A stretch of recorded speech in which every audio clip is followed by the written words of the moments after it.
Maximize your zone, community.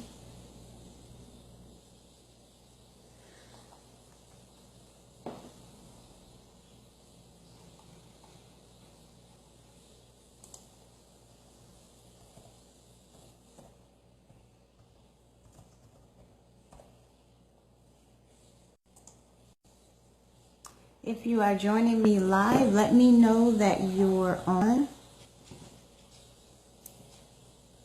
Give me a hi, a hello, so I can see. Can't always tell if people are on or not. Hi, Tammy. How are you? Thank you for joining me.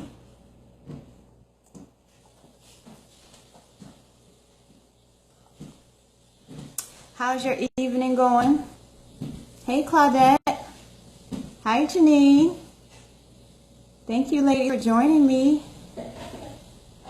Today was pretty good. I can't complain. It was pretty good. It was a good work day. It was a good evening. So I can't complain. How about you guys? Was it a productive day? I should ask.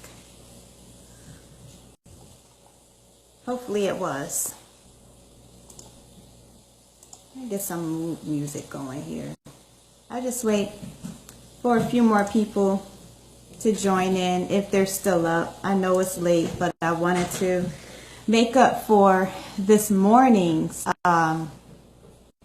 morning motivation. It was definitely motivation because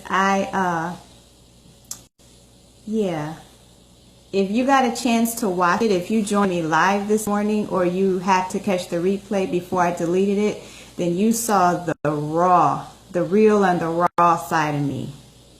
So yeah, my F-bomb game is pretty fierce.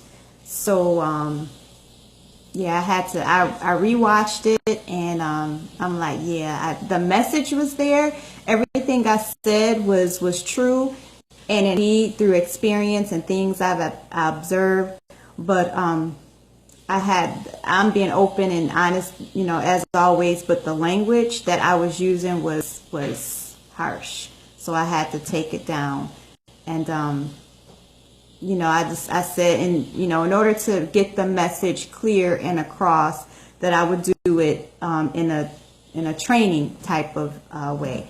So that's why I'm redoing it tonight, so that I can kind of give you guys like the tips and the pointers in a more digestible way, as opposed to how I was doing it earlier. And just kind of to clarify, really, the rant earlier was basically from a post I have read that I totally 100% agreed with. Totally 100% agree with the comments on the post, and it just kind of sparked something. And I'm an advocate. I'm a rebel. When it's something I'm very passionate about, I just go in. I just go all the way in. And what comes out of my mouth, I cannot control when I'm passionate about that. But like I said, God's working on me with my language, because I used to be a lot worse. I used to be a lot worse with the things that I would say. So I've come a long way. But in being transparent and learning, if I am going to be, a speaker, speaking, in public and speaking, on stage, then I have to make sure that the words that I'm using are coming across non-offensive, and to make sure that the message is coming across, but the words are not offensive. So I know y'all probably like, dang, well, what did she say? What was she talking about? Listen, if you know me, if you truly know me, if you know how I am, if you have talked with me one-on-one, if you have seen me in action, if you have seen me upset, or if you have seen me truly passionate about something, then you know what that sounds like. And I had a conversation with Claudette earlier. We talked on the phone earlier, and she was laughing at me, actually, saying, who is little Stephanie, y'all? And yeah, it was that serious because yeah, it was pretty amazing. It was, I have to admit, I did download it and save it for myself because it was good. It was good, it was juicy, but like I said, my F-bomb game is fierce, and I was dropping them like every sentence was an F-bomb. So it was, like, oh gosh, I don't think they're ready for that yet. They ain't ready for that. So I had to take it down.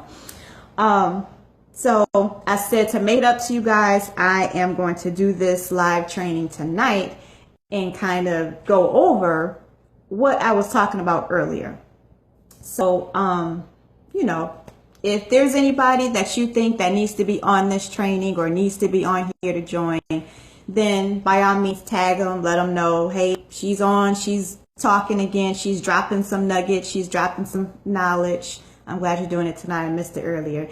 Yeah, Andronette, you missed it earlier, friend. You missed it earlier because it was something kind of fierce. It was like that time in Jamaica. it was just that hot. But tonight I am giving you how to stay ready and be prepared at all times. Why being popular is not always prosperous, and that has to do with those cliques. And how to network on social media and reach different people, to reach different audiences. So I won't be as formal with this like the other trainings that I've had with the worksheets. This is kind of like a, yes, Jamaica, friend. It was intense. It was intense because, listen, you know how I feel about those cliques. You know how I feel about that, and it just gets under my skin, and it just makes my blood boil. But it is, you live and you learn. Thankfully, I'm growing personally, because any other time I would have left it up there and was like, F who sees it, I don't care what nobody think, that's just what it is and that's how it's gonna be. But I'm growing personally and professionally. And like I said, I have to make sure that I'm delivering the message, but making sure that I'm delivering it in a tasteful way. If we were in person, if we were sitting around, the table at the dinner table, then yes, you would have got the real and raw. You would have got all the F-bombs and every other word that I said in between, and that would have been that. But because this is, a public, forum, and there are people who will be seeing this, and there's potentially people, who may be like, well, I would have hired her, but her language, etc. I just decided that it was best just to take it down. Now, don't get me wrong. In no way, shape, or form am I saying that who I am is going to change, because I'm still going to be that person. When I get upset, like I said, I can't determine what will come out my mouth, but I am learning to control the language, and there may be a few F-bombs tonight. I don't know. It all depends. If things get heated up, when I start talking about them cliques again, and maybe some F-bombs tonight. But I'm being conscious of it. It's all going to be part of your testimony. I can't wait. I'm so excited. We're all growing. Yes, we are. We are all growing. And, right before your eyes, you're seeing me grow. From when I started this last year to now, like, I noticed growth, and other people have told me that I've grown and they've seen growth. So, just as you guys are growing, I'm growing as well. And I always say, as I grow and learn, I take you with me, because the things that I learned, I'm sharing, because it's not going to do me any good to, keeping it all in. So in my journey, one of the things that I've learned, and this is what I shared on the mornings, I keep calling them scopes, but they're not. The morning live stream is, and I'm reading from my notes so I can make sure that I'm saying what I'm supposed to say, is to stay ready and always be prepared for opportunities, and to always, and this is something that I've learned too, like, probably like in the past 2 years, to always be prepared for an opportunity that may come your way.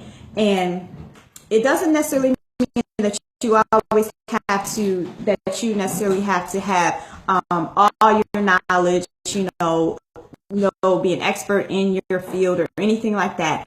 But just always have some type of product or service, readily available. So if someone asks you about what you do, or, can I purchase something, or do you have a sample, you have that available so that you can showcase what it is that you offer. Whether it's, if you write, you can direct them to a blog. If you bake, you can, say, hey, I'll be at this place, or I'm going to be selling these baked goods, or whatever. If you, if you sell makeup, have samples, with you in a bag or in your car, in your trunk, so that you can, give them to people when they ask. An easy way to do that too is have business cards. Have something on your person, so when people say, what do? You want to do two things. You want to have a business card so that you can give to them, and you also want to have like an elevator speech, which is like a 60-second blurb of what it is that you do and what you have to offer.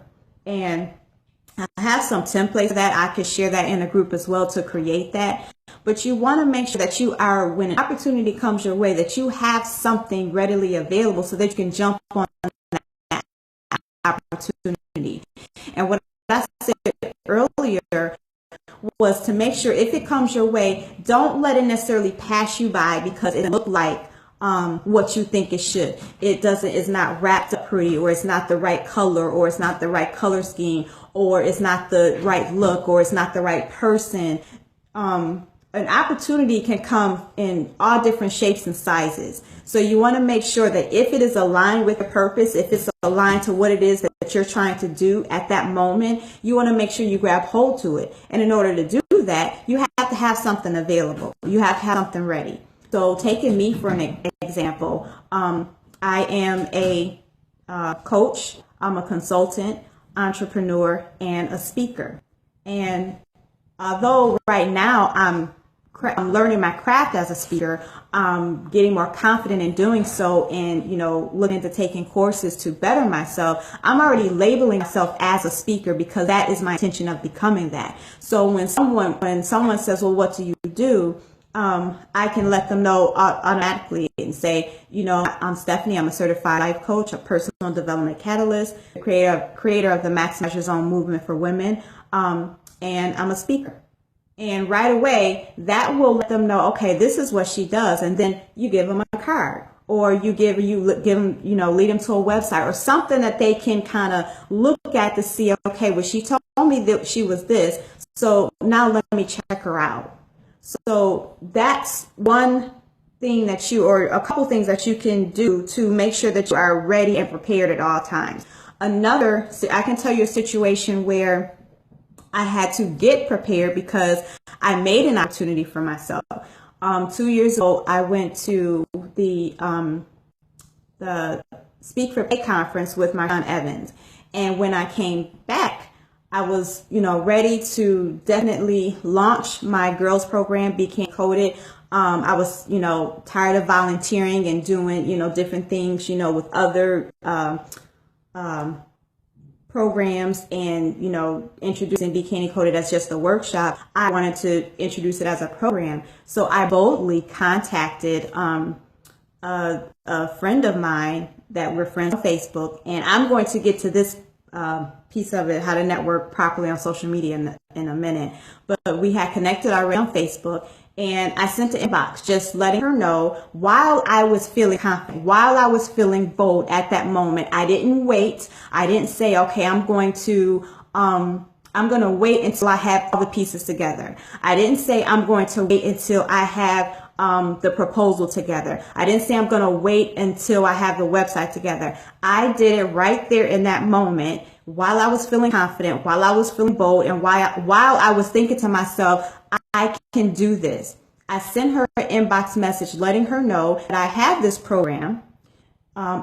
In the community, I've been doing different workshops. I, said who I've been volunteering with, who I had worked with. And I also said the program consists of XYZ. I had all that written out. I knew all that stuff. But again, the fear of, okay, I don't know what people are going to think, et cetera, et cetera. So I put all that in the inbox, and I said, I'd like to set up a meeting with you to do something with your organization and your girls in your organization. So she replied back, oh my God, I'm so happy to hear from you. I've been watching you.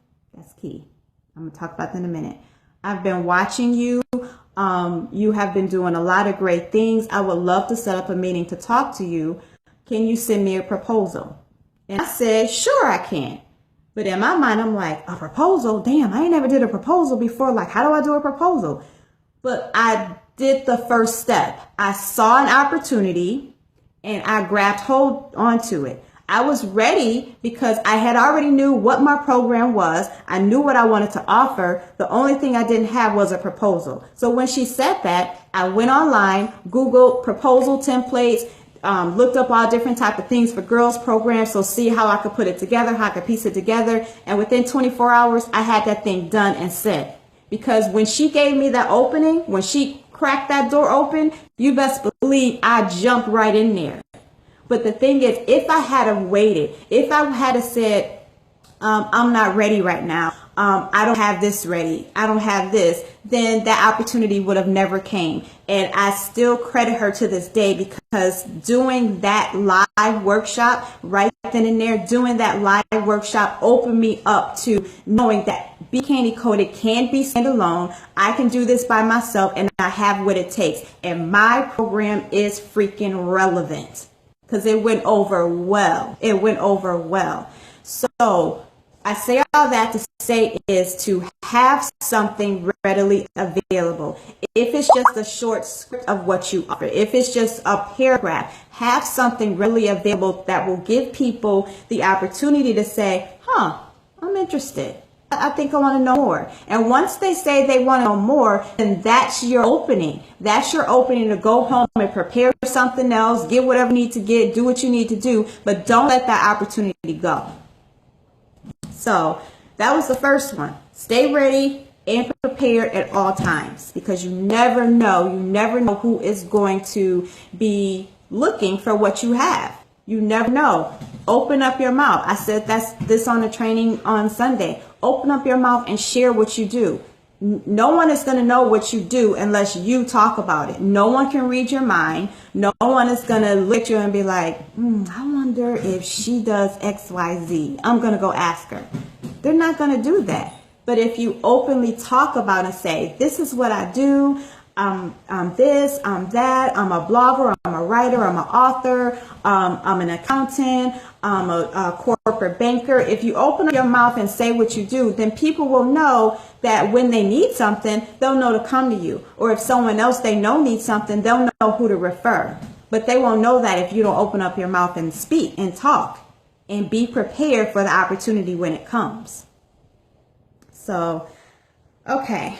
Any questions or thoughts on that so far? Now I'm about to get into, yes, where's the collection page? Open up your mouth to get those clients. Yes, Ebony, thank you for joining. You have to, because no, they're not going to come to you. It's not like that you're going to be standing around, in an open room, and people are just going to look at you and be like, boom, that's who I want to work with, her right there, because she looks like the type of person that may have what I want. Nobody's going to do that. You have to be out there. You have to be talking and saying what it is that you do and what you offer. And I know for me, I've been saying that a lot of my stuff is online. A lot of my networking is online. And I personally have made it a goal for myself is to get out there in different organizations, to join, to talk, and to let people know this is what I do, this is what I offer, so that there's a face-to-face connection as well. Because online is great, but you also need that face-to-face connection. And again, I could be online, but just because I'm online sharing to the world everything that I do and all over the place, it doesn't mean that the person down the street from me knows anything about me. They know nothing about me. So I can't assume that because I'm online, the whole world knows who Stephanie Valentine is and what Maximize Your Zone is. That's not the case. I still have to do my due diligence and say down the street, hey, my name is Stephanie Valentine. I'm a coach. I'm a consultant. And I'm the creator of Maximize Your Zone. So, and letting people know who I am. But until that happens, they're still going to be thinking, oh, that's the girl that lives down the street. Simple as that. So, you guys feel free to chime in, if anything, sparks you, or, you're thinking like, oh, I have a, comment to that. Feel free to chime in.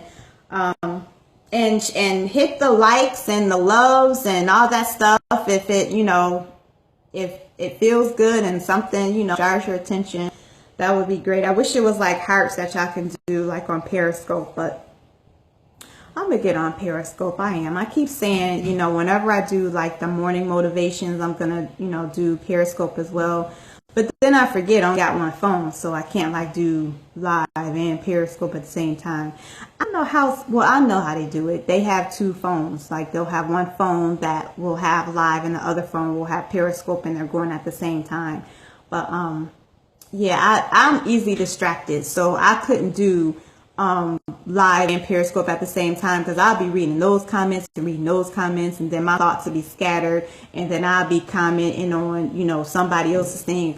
So yeah, so I'm just gonna stick with what I know right now, what works for me, and then as things progress, then I'll move forward through tablet. Yeah, I don't have a tablet though. I mean, I have a tablet, but it's I probably could. I'll have to try it. We'll see. I'm going to stick with this for now. All right. The next one on the list is, and I'm not going to promise, because if I start going in, then I'm going to break my promise. So I'm just going to say, I'm going to try to keep it light. So this one is why being popular is not always prosperous, and why cliques are not always good, and why cliques will keep you stagnant. That's what I said. So, all right. I'm just going to smell this out. I learned that people don't know they need me until I tell them what I do. And yes, we can't just work online. Most people are busy running their lives and don't spend much time online unless they are. Yep, I agree. A lot of people are not online.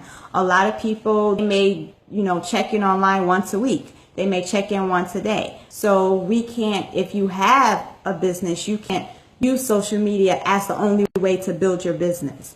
And that's what a lot of people do. A lot of people only use social media to build their business. But then outside of that, when you see them in the street, they don't tell you what they do. You have no idea. You see them in a grocery store. You see them, at the store, and you just think, oh, that's the girl that comes in all the time and buys potato chips. Or that's the girl that comes in and, and always get the lipsticks on sale. I don't know. But they don't know who you are. But online, you be this superstar. But in person, you're just a regular person. So you have to do due diligence to do both, to make sure that you are sharing what you do, who you are, and what you offer. So, you know what?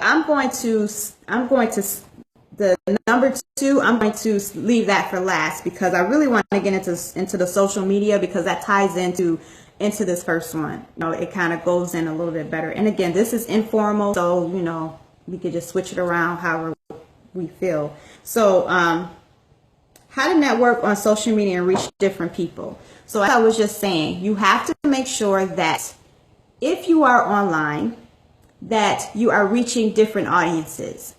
And I always say, because there's so many different ones that you can be on. There's Facebook, Twitter, Instagram, Snapchat, Pinterest, there's blogs, there's Blab, LinkedIn. There's so many different platforms that you can be on.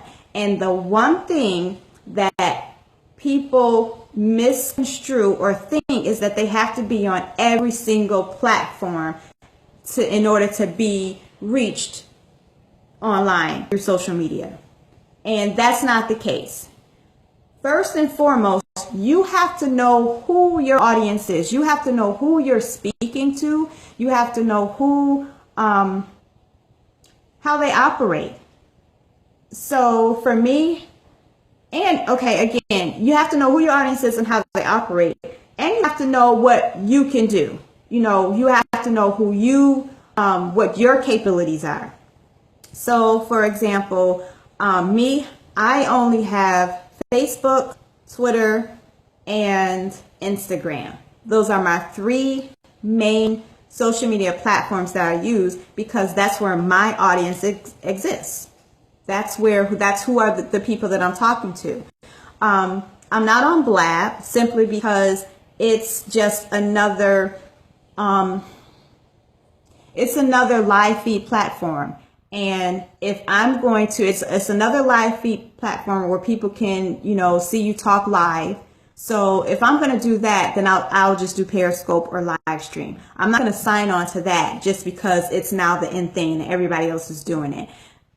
That's too much for me. It's too much for me. And if I'm overwhelmed, I don't want my audience to be overwhelmed as well. Instagram and Twitter, those are the ones that I like because they fit me. And again, that's where my audience is. Another thing is I always say to pick 3 to start with. And as you progress and as your audience grows, then you move forward. Then you do what you need to do. But if you're just starting out, pick 2 or 3. 3 the max if you're just starting out, because it can get confusing. Because you're trying to keep up with this one, you're trying to keep up with that one, keep up with that one, and it begins to be time consuming and too much because you spend, all of us can get lost on Facebook.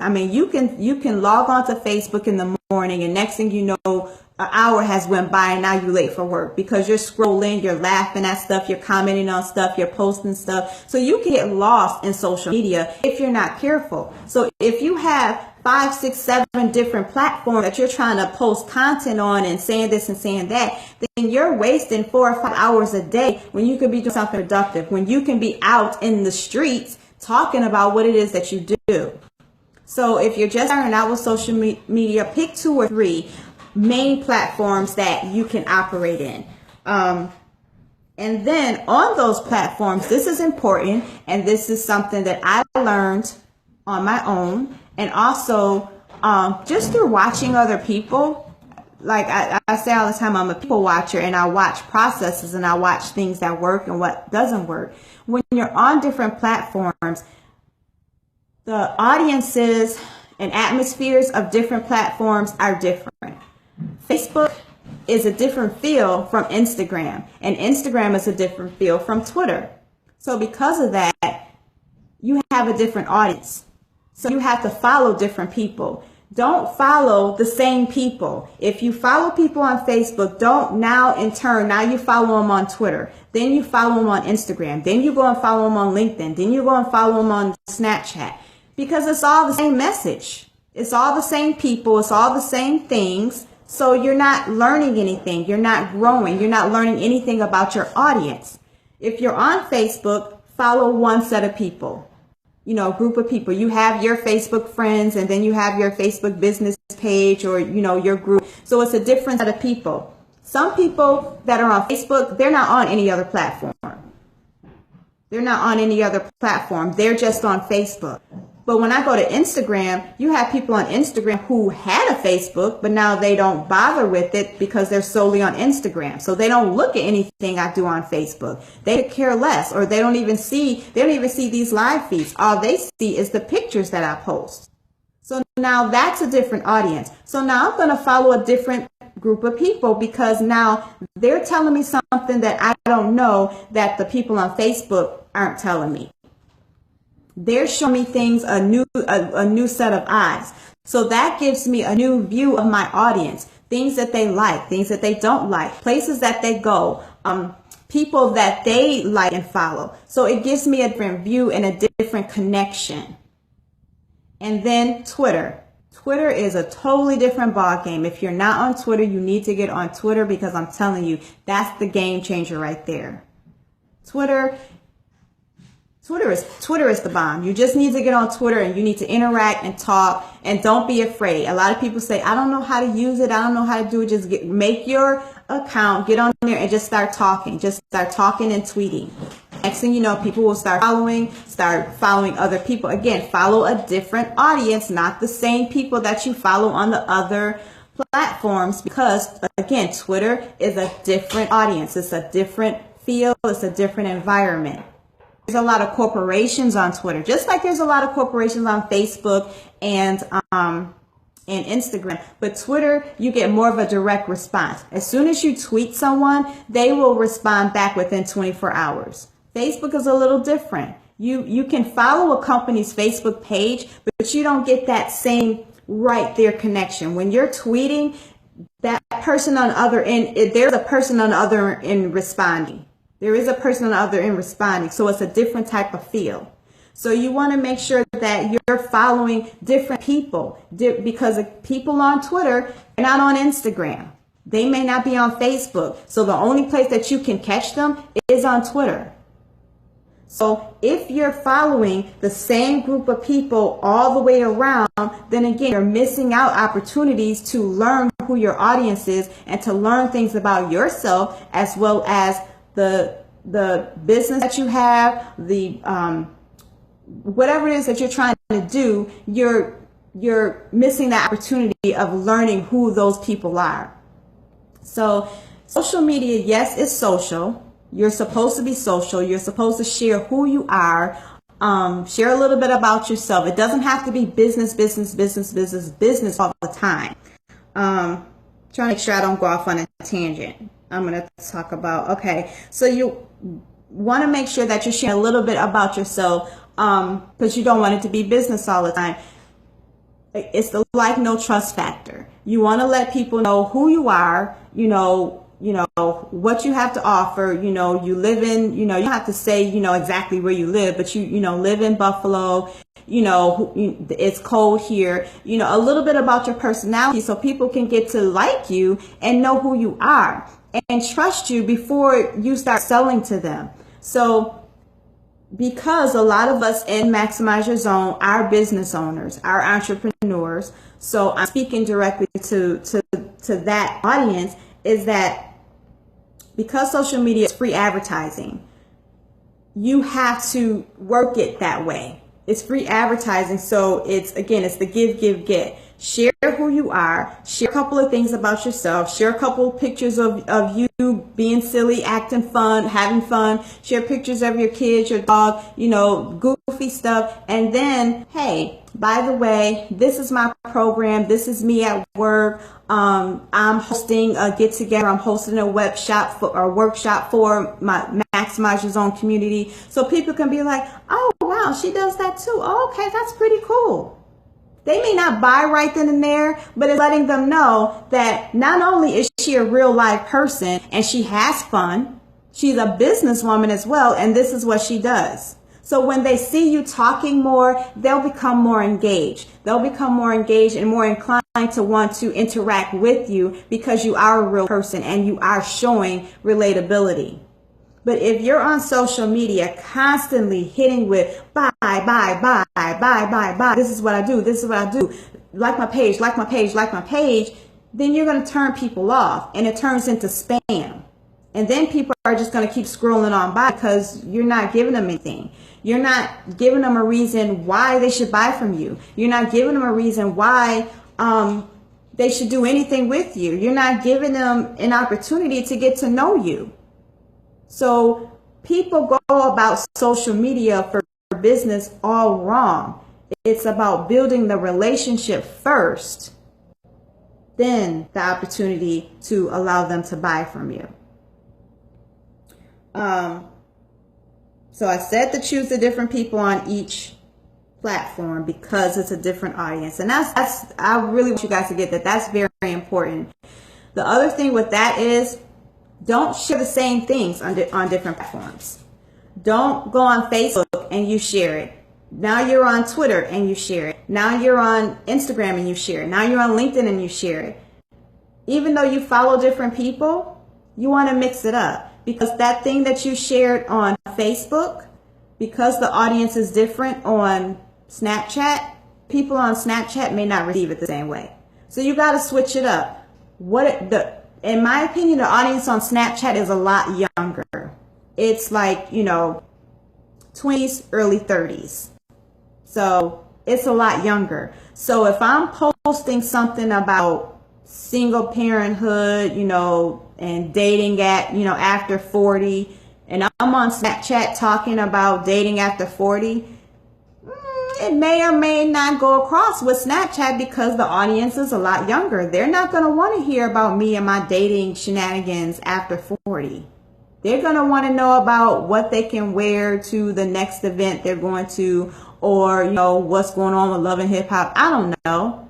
So you have to be aware of, and this is why it's important to follow different people on different platforms, because you have to, hey Tammy, you have to be aware of who your audience is on that platform so you know what to say to them. Stay in line with your message, stay in line with the things that you offer, but reword it. So if I'm sharing something on Facebook, on my Facebook page, it's probably going to be a long post with the photo. If I share it on Instagram, it's probably going to be the same photo, but I may say a little something different. I may change the wording up because, again, it's a different audience. They may not receive what I said on Facebook the same way, so now I got to switch it up and say it a little different. On Twitter, same thing. So be mindful of that.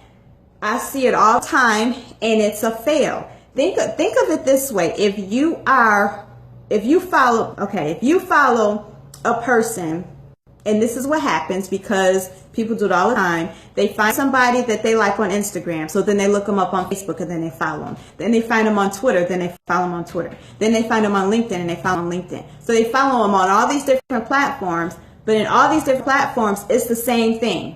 They post this, then that one. Eventually, you stop really paying attention to what they have to say. I'm going to be honest, I know I do. Because it's the same thing. Because I know I've said it right there. Oh, I can catch that on Facebook later. You keep saying the same stuff over and over again. So now I'm not really paying you any attention because you're not grabbing me.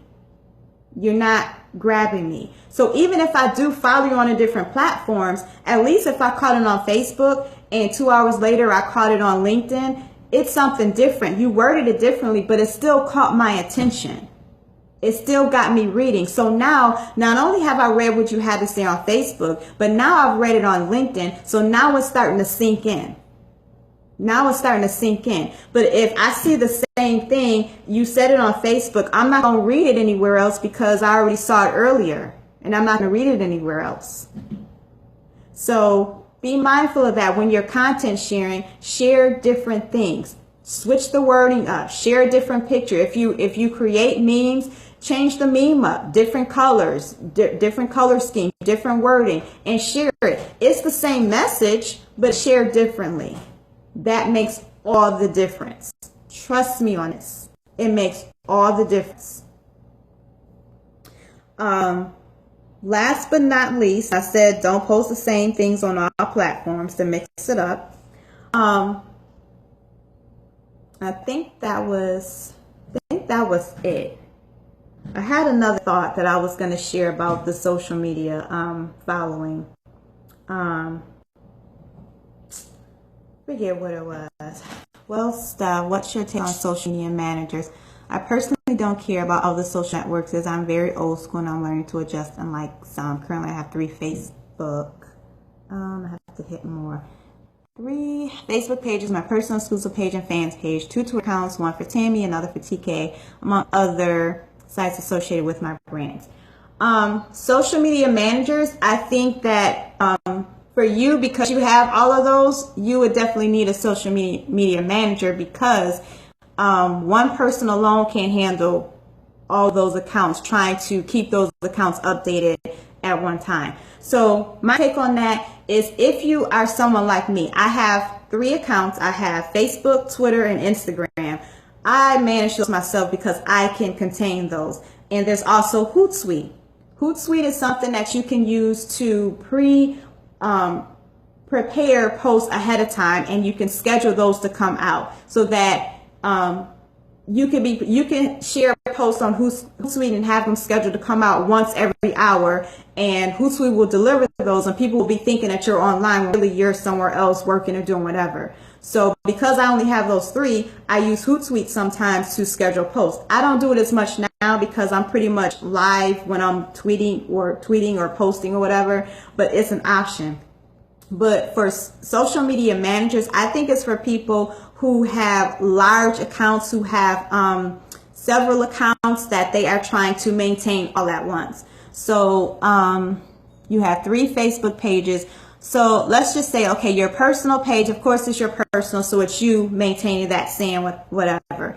But your exclusive page and your fan pages, your Twitter accounts, those probably will be something handled by a social media manager, because that's what they're paid to do. They're paid to, and I said this before, 6 years ago, I said, I wish I, could get paid to surf the internet all day. Because that's what they're paid to do. They're paid to, based on your content, what you do, they're paid to go there and post about your content and do exactly what I was saying earlier. Mix up your content. So you have your Facebook page that you're posting on about your books. They should be on there saying, having different quotes from your book, saying, blah, blah, blah, blah, blah, blah. Read the rest here, and have your website page where they can buy the book. Then on Instagram, they should have a meme with a cover of your book, saying purchase this book here, or again, maybe a quote from the book saying purchase it here, and this book is off the chain, different things. And then if you're on LinkedIn, they should be posting more professional information about you as an author. So as a social media manager, they need to do that. They need to manage your social media. Having the name social media manager, and I know there's a lot of people out there who do social media managing, and they're not managing nothing. They're not capitalizing on social media. So, and you said you do have Instagram too. Yeah, so Instagram, you definitely need to, they're doing their job. You definitely need to make sure that you are capitalizing on all of those platforms and sharing the information about who you are and your books, so that each platform can make the connection. And I don't know if you're on when I was saying earlier, is that each platform, there's a different audience. So you have to make sure that with that audience, you are catering to what they like to read, how they like to read, and the language that they use. So Facebook, Twitter, Instagram, LinkedIn, all of those people are different. All of those languages are different. So you have to make sure you're catering to them. So with your social media manager, you have to make sure that they are doing all of that and sharing the content respectively. Okay, just asked him as UFC manager, just wanted to take on the postings from the media managers. Yeah.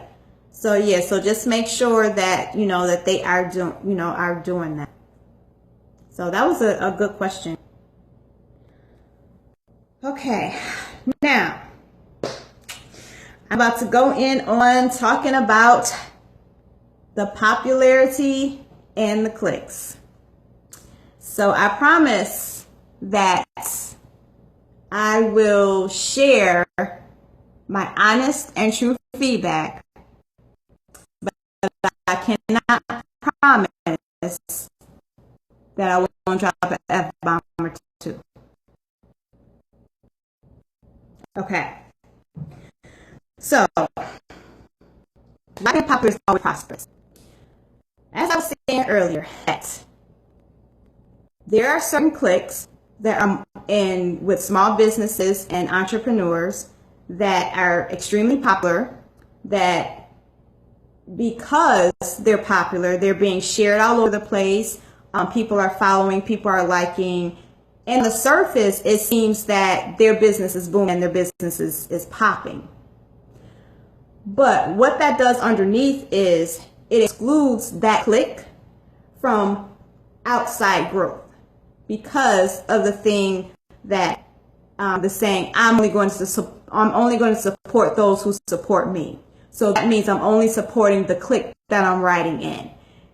Whether it's 6 people that you support or 15 people that you support and they support you. Still in all, it's only those 6 people, it's only those 15 people. When you're excluding 500 others, you're excluding 600 other people who potentially could bring money into your business and grow your business. So when you start saying that I'm only writing with this clique, I'm only going to these shops, I'm only doing this, I'm only supporting that person, you are excluding growth for not only yourself, but that business.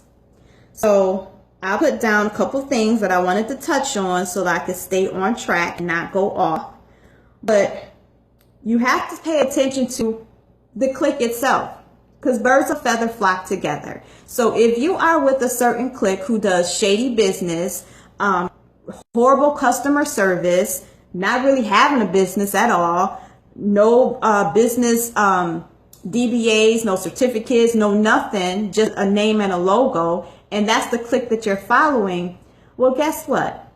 You can have an investor who may have $100,000 or $500,000 ready to invest, but because you are hanging around that certain clique of shady people, you're going to miss out on that opportunity. You may have your shit together. You may have everything laid out. You may have the foundation, but because you're thinking you have to hang with a popular clique, trust and believe, people watch everything. People investigate everything. I'm one of them. I will Google your ass so quick.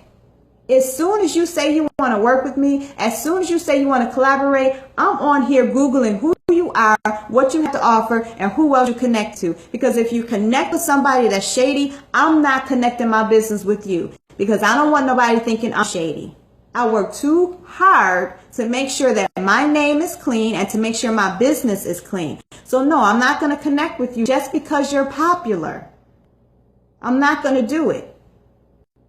Birds of a feather flock together. So when you're looking at these cliques, and if you're in one, if you're in a clique, I'm not saying that you need to change things or, whatever. Maybe I am. But if you are one of those people that are in a clique, check the people that you're around. Forget friendship for a minute. Let's lay friendship down. Let's say, okay, I know she my friend, but I know she's shady too. We all have people like that. We've been friends for 20, 30 years. Your good best girlfriends, but they shady as hell. And just because she has a business, that she do some shady stuff. So think about the friendship, lay the friendship down, and think about your business. If you are in a clique of women who are riding high on the hog, high on the horse, y'all getting all the limelight, the popularity, and all that shit like that. If you know that out of those 10 women that you're riding with and everybody, I'm supporting you, I'm doing this and I'm doing that. If you know that out of those 10 women, 6 of them don't really have a business, or they scamming people, or they just have a logo and a business name and they offering stuff and taking money. They don't have no business account. They just taking money. It's just all shady. Then why would you want to associate your business with that? You have a legitimate business. You're really trying to do something. Why would you want to associate with that? You can still be friends with them. You can still, hey girl, let's go out to dinner. But you ain't got to ride with the business clique. Protect what you have, because your business or whatever you're doing for your future is your future. It's your legacy. So do you want your legacy to be that she had a business that was shady, so it burned to the ground before she even got started?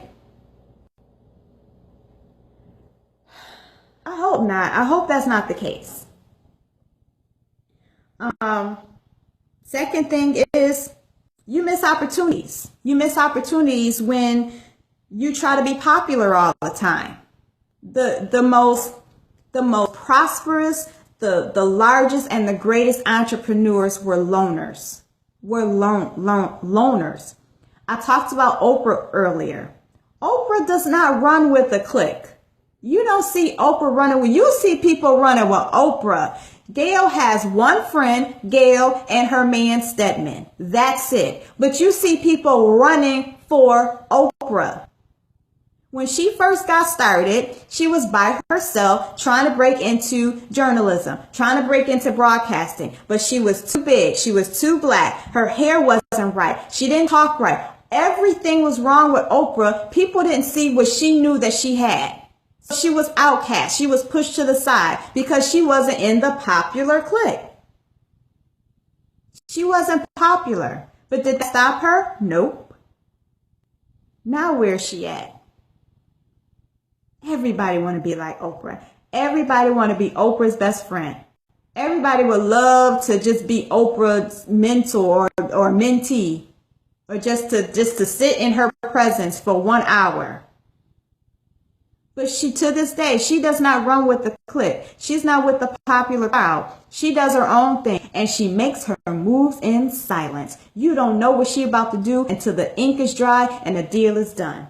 That's how you're supposed to move. Not in popularity, not in cliques, because the only thing that a clique is going to do is fuck up your opportunities. I'm sorry I dropped the F-bomb, but it's the truth. That's the only thing that a clique with popularity will do is mess up your opportunities. Because like I said before, if you are in a group of 15 women and all y'all got the same business, all y'all selling the same crap, all y'all doing the same things and he girl this, you may have an investor that wants to invest in the type of business that you may have. But because you're with 10 other women, they're thinking, well, I only want to invest in one. So I don't really want to go to all those 10 women over there. So I'm going to go to this one over here that's working her ass off, that's doing things in silence. I know I got this $500,000 and she gonna keep it light because I ain't trying to give it up to nobody else, but I really wanted my investment to grow. So I'm gonna give it to her and we gonna work together. And guess what? The people that's on the outside of the cliques, those are the ones always winning. Always, always, always. Because when you're in a clique, when you're popular, you're only going to stay in that little circle. You're only going to stay in that one little realm. You're not going to grow. Because for one, you're always screaming, I only support the ones who support me. I'm only supporting you because you support me, girl. I ain't going over there. She ain't in a clique. And yes, I'm about to say, she not an AKA, she not a Delta, she not this, she not in this organization, she's not this, she's not that, so I can't support her. That's bullshit, because you're messing up opportunities when you think that way. You mess up opportunities when you think just because somebody is not in the same organization, in the same class, in the same financial realm as you, that you cannot support them, that you cannot learn from them, that you cannot buy from them, that they cannot buy from you. You miss out on opportunities. There could be a bum on the street with $1 million. It could be a person who looks like a bum with $1 million ready to invest, but because they don't look a certain way, you turn your head. You don't support that person. People remember stuff like that. People remember that. And I'm going to be honest and say, I'm like that. I will remember how you treat me. I will remember the things that you say to me when you think that somebody's business is so little or so not in line with yours or smaller than yours, and you portray that and you look down on them, that person will remember that. And when they climb up a little bit and get to your level and maybe climb up a little higher, and next thing you know, you're asking them, they will remember. They will remember that. And I'm saying for my own self, yeah, I remember how people treat me all the time. Yep, I remember for my own self, is that when I first got started with my business with candy quarterbacks and how people snubbed me and looked at me all funny and looked at me all shady and, oh, she's doing this and you selling those little purses and all that stuff.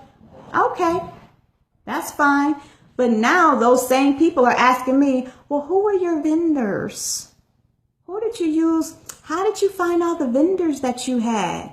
Oh, now you want to know who I was using. Now you want my help. But when I was first getting started, you couldn't be bothered. Oh, my little business, my little online boutique.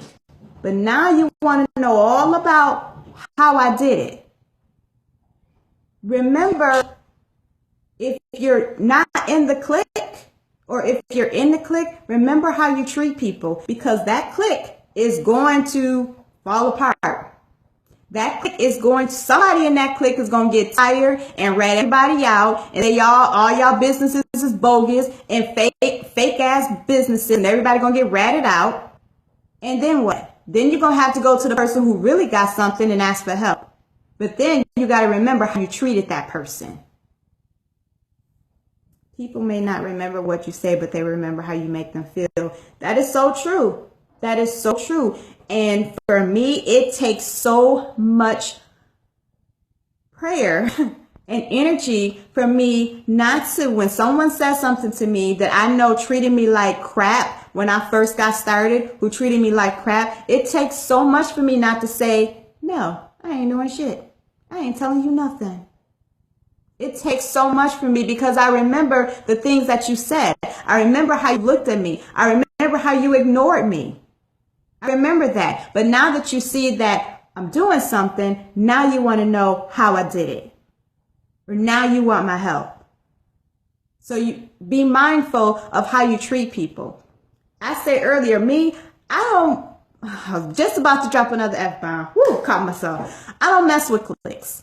I don't have time for it because I'm about my business. I don't have time to be asking someone if it's okay if I do this. I don't have time to be waiting for the rest of the clique to catch up with what I'm doing. I'm the type of person, when I get something, an idea, I'm ready to roll with it. I'm gone, I'm working. I work, that's how I work. I don't mess with cliques because they weigh me down. Because again, I watch too much. I study people too much. I research you. So if I know you shade, I don't know, not associate myself. Usually when one falls, they all fall. Exactly. When one falls, they all fall. And nope, I'm not going to be around for that. Call it what you want to. But when I was younger, when I was, in elementary school, oh my God, I used to want to be in a popular crowd. I used to want kids to like me. I used to want to be in a popular crowd. But as I got older, I seen all types of drama and shit come about from the popular kids. No, thank you. I'll pass on that. I'm going to stick to being my little different, weird self, doing my own thing. I'm going to stick to that because that's how I operate. As I get older, I don't have no patience. I don't have no tolerance. I will cuss your ass out. Point blank, period. I don't have time for that. So when I'm ready to do business, I'm ready to do business. Come correct or don't come correct at all. When opportunities come, it's all about business. I'm not going to be sitting here passing up on stuff just because I'm in this clique and the clique say that they don't talk to that person. But wait a minute though, that person got some money to invest in me and I'm trying to grow my business. I'm trying to scale. I'm trying to, stack my paper. So if that person got money for me and they never did nothing to me and they want to invest, bye clique. I can't mess with you because I'm trying to grow my business. We can be friends. We can go out to dinner. We can go for drinks. We can have a good time. But when it comes to business, it's all business. I just have to look at those now who you wanted to be around and like, nope, you're different for a reason. Yeah, exactly. The same people who I was looking to connect with, they ain't doing nothing. Businesses done failed, no longer doing them. They back working and I'm not doing my business anymore. Okay. Now you want my help? Okay. That's right. Being a loner is the best and I love it. Keep my team confidential and do what I like. Yep. Keep your team confidential. Do what you can. And when you have a team, make sure that they are riding for you. Make sure that they have the same mission. Make sure they understand your vision. Because you don't want somebody that is riding coattails because you're popular for right now. And you have those people who, because they think you are popular right now, they try to attach on to you because they trying to get one leg up. They trying to get put on. So be mindful of that, Tim. I know you got that covered, but for everybody else that's on here, just be mindful of that because there's people out there like that too. They will try to jump on any type of coattail they can because it's popular, because you're in the limelight. They want a little bit of shine too. But they could care less about what you're doing. They just trying to get a piece of that shine, a piece of that warmth and popularity so that they can try to put whatever they got on. So be mindful of that too. And when you have a team, have non-disclosure agreements. Non-disclosure agreements so that whatever you talk about within that team is confidential. Once they sign that agreement, they cannot go back and talk about it with anybody else. They cannot go back and copy it. They can, anything like that. You protect your intellectual property. So make sure you have all of that stuff on point. I said it hinders your chance to grow. When you are in a clique, it's too many opinions. It's too many hands in the pot. Like when I talked about the other night, having an accountability partner and having, I went through that and I learned, yep. You definitely do. You definitely got to have those. Because people are funny like that. People are sneaky, and they will try to get in to learn all they can, and then take the stuff that you've worked so hard for and put it out themselves. You could be saying that next year you're going to put out another book on X title. They like, oh yeah, that's great. But little do you know, now they're working on something similar, and and then they're going to put it out.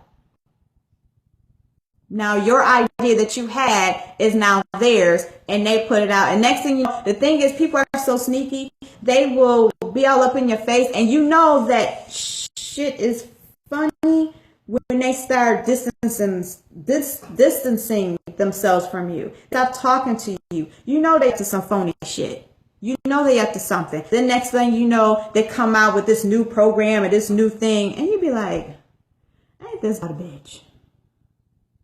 It's happened to me. It's happened to me. I said before, I had someone who tried to take my whole Be Candy Coated program from me, who tried to tell other people that my program was theirs. And in order for people to be enrolled in it, they had to go through them. Really? Like, you slaved over this, you went down and got, the certificate, and you got the tax ID number. That's yours? Really? That's how we gonna do this? Mm-mm. You got to protect your stuff like it's nobody's business.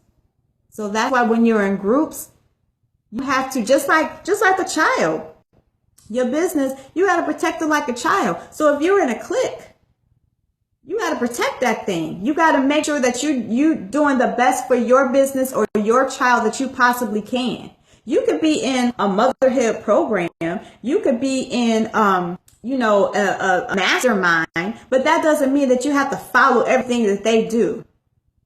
That doesn't mean that, because you hinder your own growth. If you see opportunity outside that you know is going to better you, is going to help you and increase your knowledge and increase your skill, then you need to go for that. And you can't do that running in cliques, because you got too many opinions saying, oh girl, you shouldn't talk to him because I don't like him. You shouldn't talk to him just because I don't like him. Don't do business with him because he did business with my good best friend's cousin and it was shady. Okay, maybe he did. Maybe he did do business with her. However, maybe the good best friend's cousin was shady. Who knows? But that's up for you to investigate, find out. Is that opportunity good for you and your business? If not, then move on. If it is, then go for it. But when you're operating in cliques, that doesn't happen. Birds of a feather flock together. It's shady, it's stupid, and if you're truly a business person, if you're truly an entrepreneur, then you know that operating in a clique is not how you should run your business. It's not. And I'm going to stop there because I feel myself getting a little bit testy on the click thing. That's my manager. So babe, listen, no one knows until all legalities are in place. And yep, you're right. Yep. Non-disclosure agreements. You got it. You got it. That's how you got to operate. But all right, I think I have covered it, and I only dropped a few F-bombs, a few curse words, which is good, but I'm just going to recap. The first one is to stay ready and prepared at all times. Always have a signature product or promotion that's readily available to you that you could talk about. Have an elevator pitch that you can let people know what you do, and have some type of business card or something like that. So when you meet someone, you can give your card and give your card while telling them what you do so that they can remember you. So always have something readily available so that when that opportunity comes, you're able to seize it. You're able to grab hold of it while you finish getting prepared, if that makes sense. So you have like an outline of something, you grab hold to opportunity, and then while you're holding on to it, you're preparing something else to, to feed the opportunity. So stay ready and prepared at all times. Second was how to network on social media and reach different people. Pick If you're starting out, pick 2 to 3 platforms that you need to be on so that you don't overwhelm yourself. There's several of them out there. Figure out first who your audience is and what your audience likes. And based on that, those are the platforms that you need to be on. You may not need to be on Facebook. Maybe you're on Facebook for personal reasons, but maybe your audience is on Snapchat. Maybe you have a corporate audience. A lot of people don't realize that LinkedIn is more corporate and more professional than it is anything. So if you're looking to reach more professionals, more organizations, more companies, then LinkedIn is where you need to be to start sharing who you are, sharing your products, sharing your personal information. That's where you need to be. So before you jump on the social media platforms just because Susie Joe said you should be on it, or, that's the end thing right now. Like right now, Blab is the end thing. Maybe it's the end thing, but your audience isn't there. So you're on there, but who are you talking to? Right now for me, Blab, other coaches are on Blab. So my audience isn't other coaches. I'm not trying to talk to them. I mean, we talking to each other. How I can't help you, you can't help me. So I'm not going to be on Blab. That makes no sense to me. So get on the platforms that you feel comfortable with, for one, and where your audience is. Secondly, choose different people to follow on those platforms. Don't keep following the same type of people. Most likely on Facebook, you're following your friends. You're friends with your friends on Facebook. So follow different people. Some people who are on Instagram are not on Facebook. They don't do Facebook. So follow them to see what they're talking about, see what they're posting, see who they're connected with, look at their websites, those type of things. And the same thing with your audience. What do they like? What are they talking about? What's their language? So that you can connect with them and share things with them that they like. They're not on Instagram, so they're not going to get the stuff that you post. So you want to make sure that you're sharing things with them. Same thing with Twitter. Same thing with the other ones. Follow different people on different networks so you can get a variety of things so that you can better your content. So that you can better understand what it is that they need, what they like, what they don't like, so that you can connect more with them. And social media is social. Share who you are. Don't keep posting buy, get. No, share who you are. I like apples. Share pictures of apples. Share a picture of you baking an apple pie. Share some of the ingredients of the apple pie. Share the recipe. Share things that have nothing to do with your business or whatever it is that you're selling. Nothing to do with it. Let people get to know who you are. Let people get to know who Tammy is. Let people get to know who Andronette is. Let people get to know who Ebony is so that they can relate to you and connect with you. The like, know, trust factor. People need to like who you are and know who you are before they trust you and before they're willing to buy from you. So if you're constantly on social media spamming, buy this, share this, and get this, and I'm having this, and get this ticket, if you're constantly doing that, it'll turn people off and people will quickly unfollow you, mute you, or not pay you any attention. So share some fun things about you so people can look forward to the things that you post. Thirdly, don't post the same things on each platform. Switch it up a little bit. Change your wording. As I said before, LinkedIn is more professional. It's geared towards the professionals, the corporations, organizations. So if you are on Facebook telling jokes, you don't want to put that on LinkedIn because it's not going to be received well. They're going to be like, well, what are you talking about? Because, they're looking at, job opportunities, collaborations, and things of that nature. So watch what you post. If you're on LinkedIn, post more professional stuff. Post things that you've done, more polished blog posts, things of that nature. Quote, stuff like that that's more polished, more so than something that you would put on Snapchat where you're, being funny and being silly. You wouldn't put that on LinkedIn. I said earlier, Snapchat is more geared to a younger audience. So if you're on Facebook, for me, if I'm talking about, dating after 40, Snapchat is more like, 20s, early 30s. They're not necessarily going to care about who I'm dating after 40 or dating after 40. They're in their 20s. They're 25, going to the club, turning up. They're not worried about that right now. So if I'm sharing that on Facebook and then getting on Snapchat, again, I'm going to lose my audience because I'm not delivering the content that they're seeking. So pay attention to the audiences on each of those platforms, and based on your message, share what it is that they'll receive in bite-sized pieces. So on Instagram, if you share something on Facebook, if it's a post, create a meme and have a quote or something from what you share on Instagram, because Instagram is all pictures. People just scroll and look at pictures.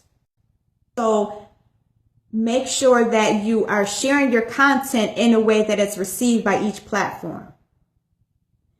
And okay, that was it for the social networks. And finally, the cliques. Why being popular is not always prosperous. Birds of a feather flock together. So if you're thinking about being in a clique, if you want to be in a popular crowd, think about it first. Who are those people and who are they running with? What are their backgrounds? Before you try to associate yourself or maneuver your way into that popular crowd, make sure that they are actually doing what they say they're doing. Make sure they are actually business people, legit business people.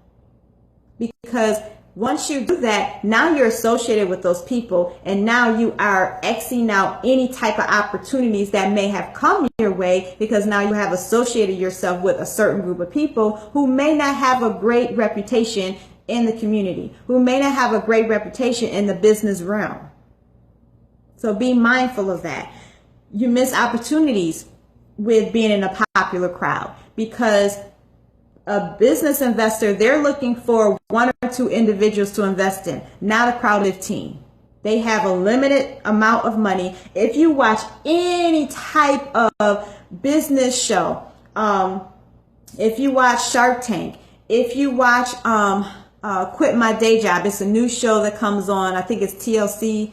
If you watch any of those type of business shows, the investors, they're not investing with groups of people, groups of business owners. They invest with one person, one business.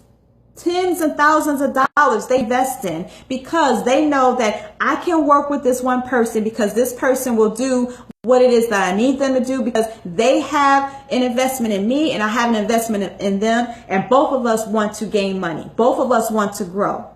But if you're in a clique of different women and you're investing in this and doing all this, first of all, let me just say, if you are in a clique and you get an opportunity that someone wants to invest $500,000 in you, and the rest of your clique ain't getting none of that money, you best believe your ass gonna get kicked out that clique so quick. Because first of all, you didn't share. Why you ain't tell me about the opportunity? I would have did that. Then you get the rumbling. Then you get people talking behind your back. Then you get, she ain't shit. She ain't nobody.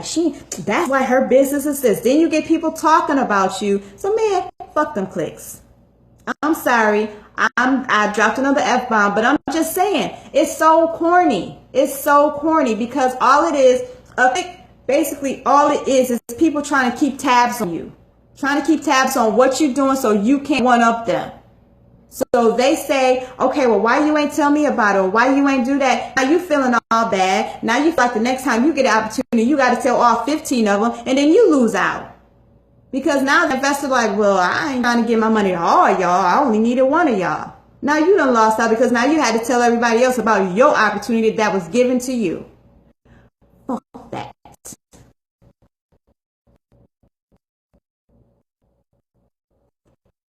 Leave those cliques alone. If you want to be in a clique for your friends, for your wine, for your dinner dates and all that, for the small business and entrepreneur cliques, leave them alone. Leave them alone, because maximizing your zone is about maximizing your zone, not the entire clique. I'm sorry, I cannot do it. I don't have time for it. It's hard enough trying to start a business and grow it on your own, but to try to help 15 other people because you're in a clique, because you can't have an opportunity, because you have to share with everybody else, no. And then if it's somebody that wants to work with you, but then that person mad at that person or used to date that person, now you can't talk to them, but now you leaving money on the table because you can't support that person because two people in the clique mad at them or two people in the clique don't like them. Oh my God, come on, really? Forget about clique. How about let's have a sisterhood, helping one another, truly supporting one another. There's a difference. Yes, you're right. You are so right. There is truly a difference, but as women, that doesn't always happen. That doesn't always happen. It'll start out that way. It'll start out that way, but it doesn't always happen. And that's unfortunate. But I just wish that the cliques that I know of that are here in Buffalo would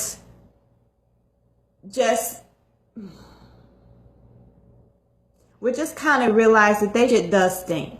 This shit does stink. That they fuck just like everybody else and they help just like everybody else. And their businesses are not riding high like they say they are. They're on Facebook styling and profiling. I'm doing this and I'm doing this and I'm shining and I'm doing this and blah, blah, blah, blah, blah, blah. But at home you crying the blues because you still ain't brought home $1,000 in 3 months. But yet you on Facebook, I got this, I got that, posting and posing. Come on now. Just keep it real. You need help just like everybody else.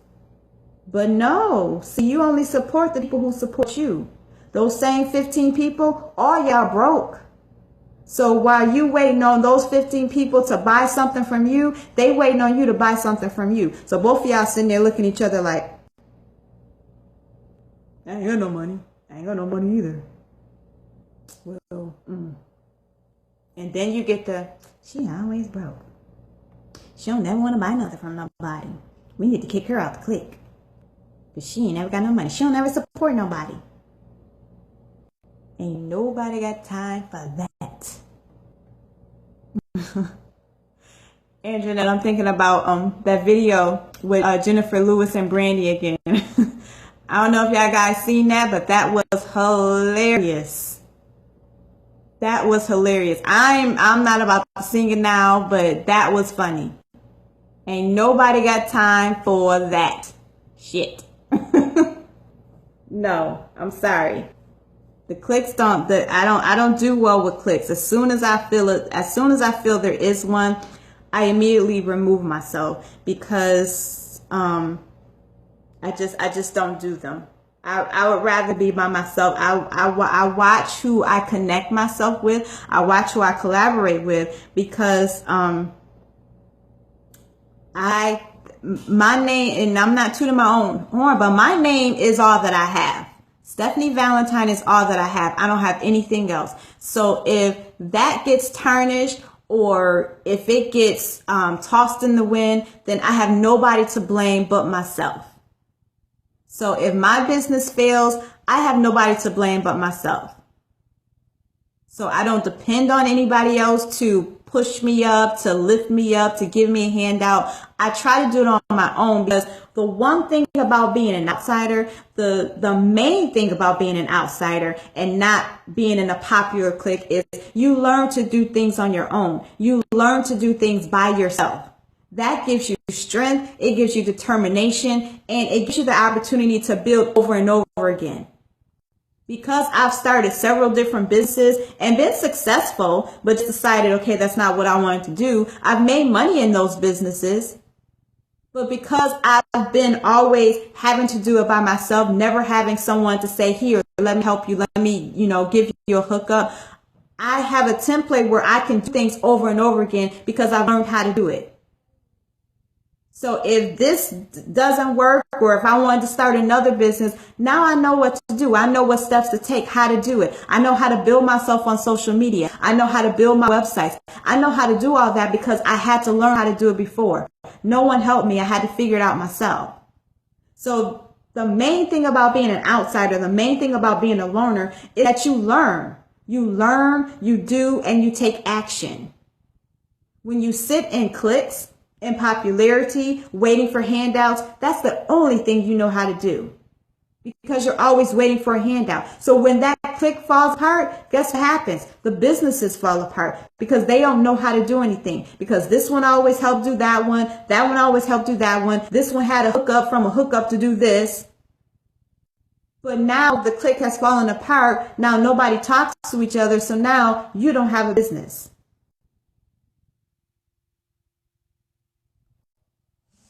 I think I'm doing really well explaining like the clique thing without cussing a lot. So I have to say I'm very proud of myself compared to earlier. I'm very proud of myself.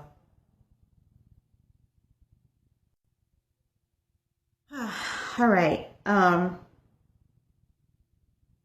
So I think that was, I think I kind of covered it all.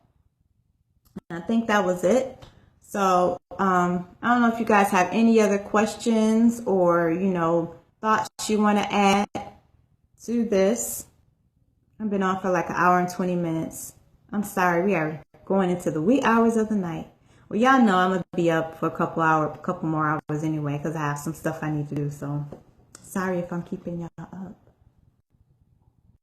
But while y'all thinking about any questions y'all might have, I do want to say that if you would like to purchase your ticket for the Maximize Your Zone Purpose, Passion, and Potential workshop, then you want to get your ticket because seating is limited, and it's something that you don't want to miss. It's going to be engaging and transformational because, for one, I'm sharing with you the tools and information that I've used along the way to help me maximize my own zone, to help me get out of my own way consistently. Melissa Faison is sharing with you her own story about how she turned her passion into her purpose. Lakeisha Browston is sharing with you how to open up your mind in order to maximize. So you guys want to make sure that you are there.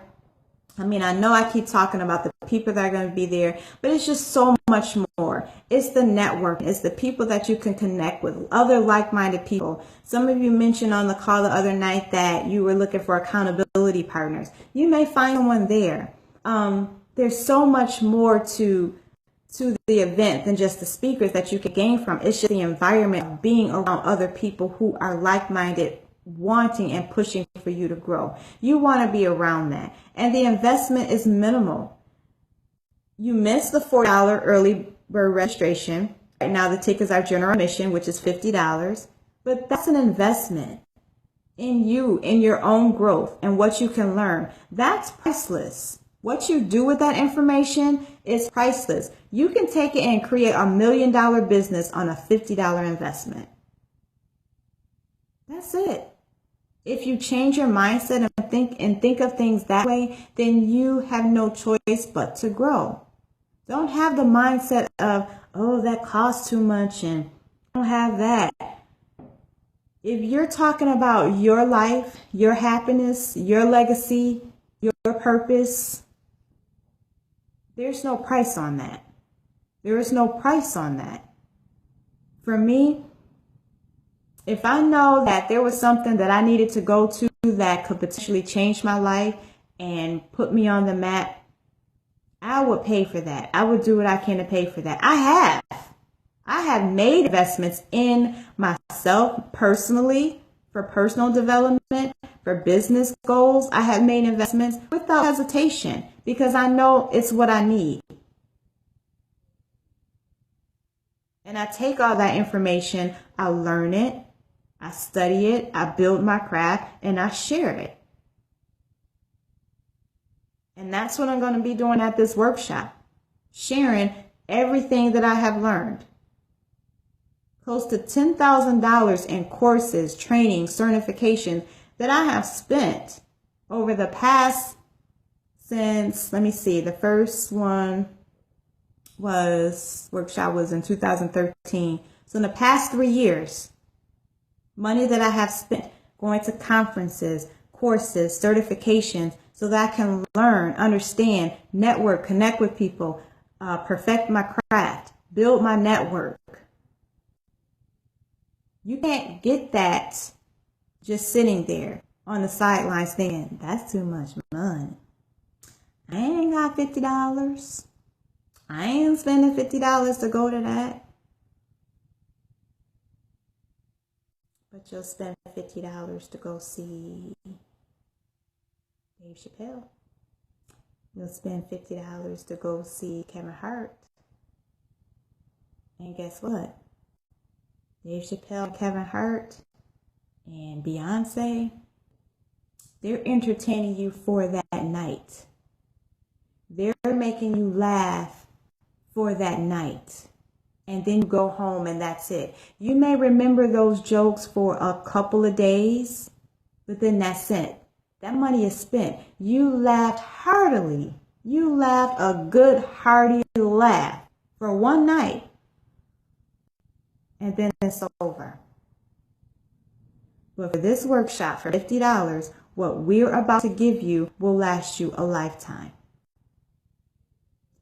Spend $50, you can leave with $1 million idea.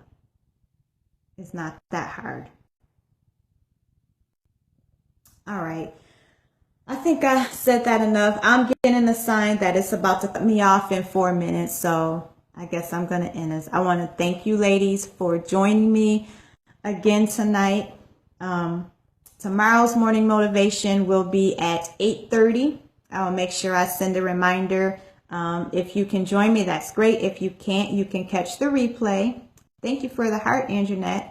You can catch the replay, and I promise I will, keep it all in. I won't go on a rant tomorrow, but I definitely wanted to share this tonight because, like I said, the message was there and it needed to be delivered. So I managed to do that with only a few F-bombs and a few curse words, but hopefully you definitely got something out of it and you could take it with you and progress and proceed. So with that being said, I will talk to you ladies tomorrow. I will see you in the group. Have a great and blessed night. Bye.